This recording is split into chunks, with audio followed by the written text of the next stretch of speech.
So you're looking to buy a new guitar, and you maybe checked out a bunch of them online, maybe even went over to a local store and played a few, and you're still not quite sure which way you want to go. Well, there's the obvious thing where you look at a guitar and you just love the way it looks, and maybe you've played a little bit and you feel like it's comfortable.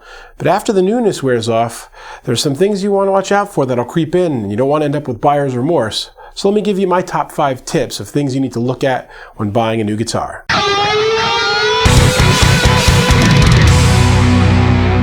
So what I'm talking about here mostly applies to electric guitars, but a couple of these things also make sense with an acoustic guitar. I've got my first electric in my hand here. It's the first serious guitar that I had, this Paul Reed Smith that I got back in 1986 or 87. And, shout out to my dad who got this for me way back then. And I promised to cut the grass for 1,000,000 years. And, we're not up to 1,000,000 years yet. And I think I owe you quite a few grass cuttings. But anyway, the first thing you want to look at when checking out a guitar that you've picked up off the rack is it staying in tune? Usually they're not quite in tune when you play them off the rack, so you tune them up and you're just jamming around on the thing. And, do some bends. Play the guitar. Really, really give it a workout. Don't just play like a couple cover songs that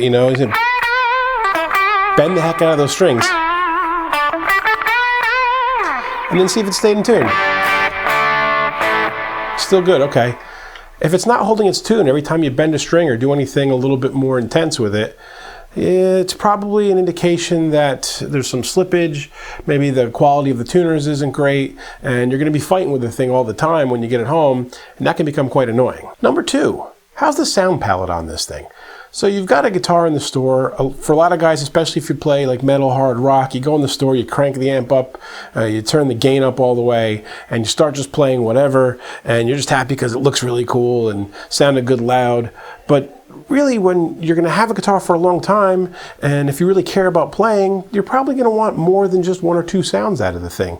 So play around with the different pickup settings and use more of a middle gain or lower gain sound so you can really hear the difference between the pickup sounds. On this one, the sound palette's enormous. I've got the bridge pickup here. If I just move it a couple spots where I'm using both pickups, it's much more of a blues sound now. I've got this sweet switch here that you change, and it changes that up even. Gives it a little more bite. I can play to the 4th setting here and get more of a nice clean chimey sound. Switch that. Go to the neck pickup, get a little more bite out of it again. It's even got a setting where the pickups are out of phase.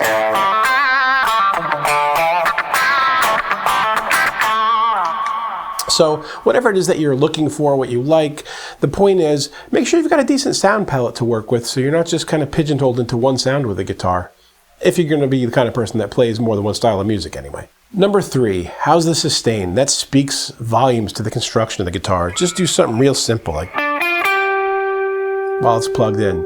See if it holds for a while. If the notes die out real quickly, you try it in different spots on the guitar.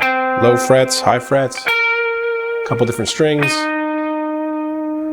See how long it rings out. If it dies real quickly, that speaks to the quality of the parts down here at the nut and over here at the bridge, and you may want to reconsider what you're looking at. Number 4, are all the frets good? Are they buzzing out, especially on the low frets down here on the first? Just check the stuff. Make sure you're not getting any fret buzz.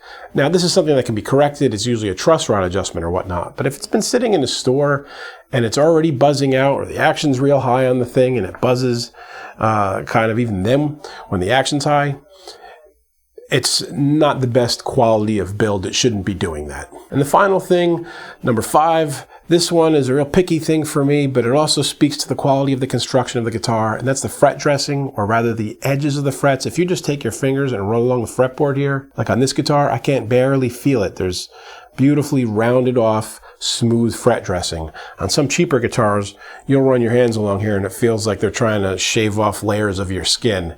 That speaks to the quality of the construction of the instrument as well.